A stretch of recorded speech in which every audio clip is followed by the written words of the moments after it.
Tá um chororô absurdo aí com o Flamengo, decisões aí da arbitragem. Bora tá dando uma olhada aí na reação da mídia. Antes de mais nada, eu gostaria aí, humildemente, pedir para que você se inscreva no canal, deixar um like aí e comentar sobre o assunto aí abordado, belezinha? Vou deixar o link aí dos canais na descrição aí, belezinha? Bora que bora. Vamos começar aí com os irmãos aí do Zona Rubro-Negra? Bora que bora. Mas eu queria dizer o seguinte, mano. Vocês estão notando um movimento que o Flamengo, toda vez que ele dá um salto, os movimentos aumentam. Quando tá normal, o Flamengo tá na merda, ainda assim tem movimentos essas narrativas que são criadas muito fortes. Mas quando há um movimento, é porque o Flamengo é atual campeão da Libertadores ou o Flamengo é atual campeão da brasileiro. Todo mundo comemorou essa merda de início de ano, onde a gente perde a Supercopa e a Recopa. Só que agora o Flamengo deu sinais com o novo treinador de que vai reagir de novo. E isso causa um reboliço. Para mim, o maior sinal disso é Palmeiras, primeiro colocado, Fluminense, segundo colocado, Flamengo, quarto colocado, ao adiamento da partida. E o Palmeiras faz uma nota contra o Flamengo. Quando, na verdade, o Fluminense, que era o time que estava brigando com ele, também, teoricamente, poderia sair beneficiado em relação ao Palmeiras, não em relação ao Flamengo, mas em relação ao Palmeiras. Você tem um dia a mais. Você também teve uma viagem desgastante, né? Claro que a gente não vai negar que o maior beneficiado disso tudo foi o Flamengo. Agora, a narrativa, os caras lançaram uma nota. E o que acontece é o seguinte: a mídia paulista ela é tão suja, tão imunda, que ela se une, ela cria narrativas. O Arrasca pênalti, que é uma bobeira, eu nem debato sobre isso nas redes sociais, mas criou-se o Arrasca pênalti. Quando na verdade uma porrada de jogador faz isso. O Davidson, não vi ninguém com essa volúpia toda em cima do Davidson quando ele jogava no Palmeiras, no Atlético Mineiro. O Vitor Roque, se eu não me engano, a estreia do Vitor Roque pelo Palmeiras, um dos primeiros jogos, é contra o São Paulo. Numa semifinal, quarta de final de Campeonato Paulista, o jogo é 1-0 com pênalti cavado do Vitor Roque. Então, assim, dentro dessa brincadeira não se cria. Mas, galera, a gente tem que entender isso. Primeiro, o engajamento, quem dá é quem é maior. Já falei isso aqui. A Sônia Abrão, o Léo Dias, se eles lançarem uma manchete dizendo assim: Carlinhos da Van é visto como morena misteriosa. Carlos do Teclado trata mal o seu fã. Luiz Teixeirinha não para tirar foto com uma criança. Irmão, você vai olhar aquela ali, tu vai cagar, porque você nem sabe quem é. Agora, bota Anitta tatuou uma tribal no cu. Irmão, explode. Ludmilla é vista bebendo um chopp na taquara.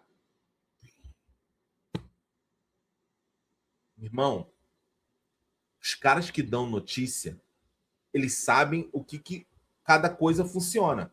Eu falo isso aqui porque eu dei a notícia da Rosa Maria. A Rosa Maria é a craque hoje do futebol brasileiro. A da Gabi, ela é a craque do vôlei, do vôlei brasileiro. Mas se eu tivesse colocado assim, Samira já é do Mengão, nego ia cagar. Eu ia cagar firme. Essa questão é bem pertinente, né? Eu fico lembrando aqui quando o Flamengo não metia medo em ninguém, na época aí das vacas magras, vamos colocar assim, né? O Flamengo não metia medo em ninguém. Ninguém falava de arbitragem, decisões aí duvidosas. Agora que o Flamengo tem sua relevância aí no cenário, na América do Sul aí, né? Tá ganhando Libertadores aí com algumas frequências, né?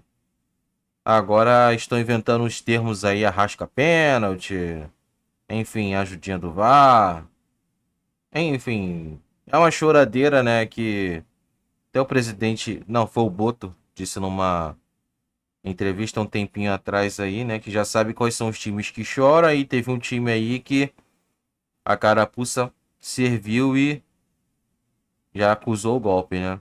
É muito complicado porque a arbitragem, ela não é ruim só de um lado, ela não tem critério.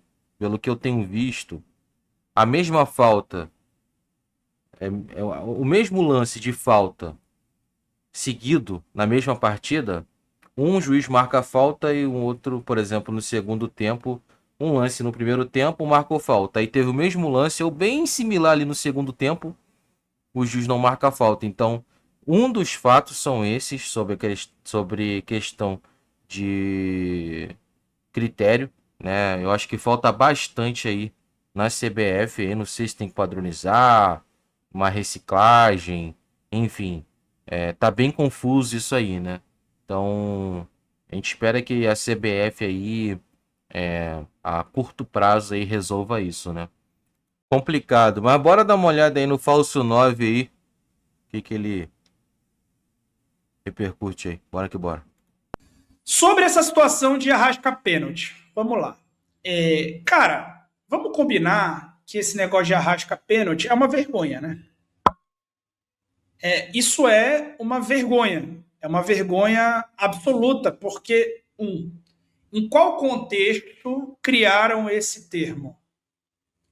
Esse termo foi criado após uma vitória do Palmeiras com um pênalti mandrake pela Libertadores contra o Sporting Cristal. O Flamengo não estava em campo. O Flamengo não estava em campo.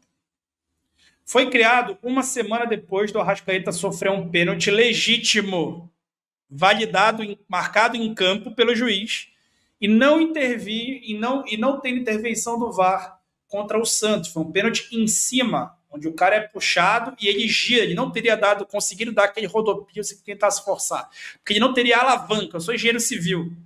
Tiveram que prender um dos lados dele para que ele pudesse ter um momento, né, para poder fazer aquela volta. Quem é engenheiro vai saber o que eu estou falando.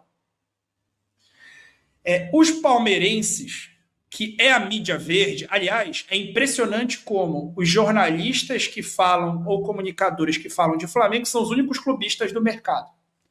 Quando vem um cronista, se é que dá para chamar assim, ou um jornalista, inteiro ou pela metade, falando sobre outro time que não seja o Palmeiras, mas para benefício do Palmeiras, benefício indireto de controle de narrativa, ninguém chama de clubista. Aliás, rolou até figurinha de mãos, né? A união faz a força. Corintiano, São Paulino, vascaíno, santista, torcedor do Fluminense, todo mundo unido em prol dessa expressão cunhada por palmeirenses, por um comunicador pela metade da imprensa verde, e que tomou ali uma projeção incrível, né? O sósia do Tom Hanks decidiu juntar ali, conta fake do Tom Hanks decidiu também encampar essa expressão de forma boba até e tudo mais. Então, cara, o que acontece com isso aí? Essa expressão, ela não se sustenta. O Arrascaeta, segundo levantamentos do Datafutebol, tá? Segundo levantamentos do Datafutebol, o Arrascaeta sofreu, desde que chegou ao Flamengo, 17 pênaltis. Isso dá numa média ali, um pênalti a cada 20 jogos pelo Flamengo. 20 jogos pelo Flamengo. Um pênalti a cada 20 jogos pelo Flamengo. É muita coisa. Tá? Ele tem 20 títulos pelo Flamengo, 20 troféus pelo Flamengo. E ele teve 17 pênaltis marcados nele. Cara, isso não é muito. De São Paulo, que se queimou num derby uma vez e depois no Palmeiras e Corinthians e Palmeiras, por expulsar um jogador errado, e depois não teve a sequência na carreira e foi pro VAR, né? Saiu do campo e foi pro VAR. E quando tem um árbitro muito experiente no campo, como o Daronco, poucas vezes o VAR sobrepõe a opinião do árbitro de campo, né? Acho que foi um pouco o que aconteceu ontem. Eu achei também o lance mais discutível, o lance do Saul mesmo. Não acho que eram 3 Eu expulsões achei do claras. Arrascaeta. O da Arrascaeta foi o mais violento, né? No final das contas, mas de fato foi... Aquele bolo sem querer, louco, foi uma Isa ali e entrada. tal. Então. Eu achei isso, mas enfim. E o do Então, Saul, mas do outro Sul, pra mim dia- foi deliberado. O cara, pum, põe a cara, o cotovelo lá, não sei. O Casão que jogou também pode dizer. Diz aí, Casão. O Júlio já passou a bola pra você. Júlio. Jogou aonde, pô? Eu achei que o Saúl tinha que ser expulso. Sem discussão, sem dúvida. Os outros 2 lances, eu tava vendo, o Júlio começou a falar e eu comecei já a concordar com ele em relação à Arrascaeta. É o seguinte, escorregar, escorregou. Mas se você escorrega e pega no meio do cara, se você escorrega e quebra a perna do cara, se você escorrega e pega no meio do tornozelo do cara, no meio do joelho do cara, é falta, é cartão amarelo, é cartão vermelho, é expulsão, é pênalti quando é dentro da área ao contrário. Enfim, escorregar, você pode, acontece. Mas no jogo de futebol, você escorrega e pode ter um contato faltoso, mesmo sendo só um escorregão. Ah, é complicado esse choro aí da mídia aí. Ninguém falou nada na... Não vou nem falar o termo aqui, né? Mas teve um jogador aí do time aí. E deu-lhe uma... No meio do Everton Ribeiro aí, no jogo contra o Bahia. O cara nem tomou amarelo, cara. E ali foi nítida. Existe uma coisa no meu ponto de vista que é quando há intenção e é quando não há intenção. Talvez a do Arrascaeta possa ter sido um lance casual porque estava vindo em velocidade. Agora, o lance do jogador ao qual eu tô falando que deu no Everton Ribeiro, a bola já estava já 2 metros de distância dele e ele foi na maldade mesmo, na perna do Everton Ribeiro para fazer a falta. E nem amarelo o jogador aí tomou, né? É complicado, eu não vou falar o nome do time porque... A gente acaba dando ibope falando isso. Mas vocês podem ver aí que eu postei um vídeo aí um tempinho atrás aí reagindo a esse lance aí. Sequer, se eu não me engano, a falta nem foi marcada. O cara totalmente, acho que marcou falta, mas não deu cartão. E ali foi totalmente fora de disputa de bola porque ele foi no corpo mesmo do Everton Ribeiro, chutando o Everton Ribeiro. Então, assim, é complicado esse choro da mídia aí. Passa ano...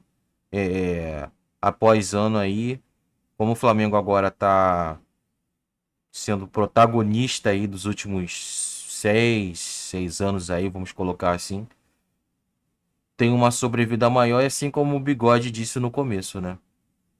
Se qualquer um aí do bairro acontece alguma coisa, nem ninguém da mídia vai noticiar. Agora, se uma Anitta, uma Ludmilla, sei lá, uma pessoa aí da...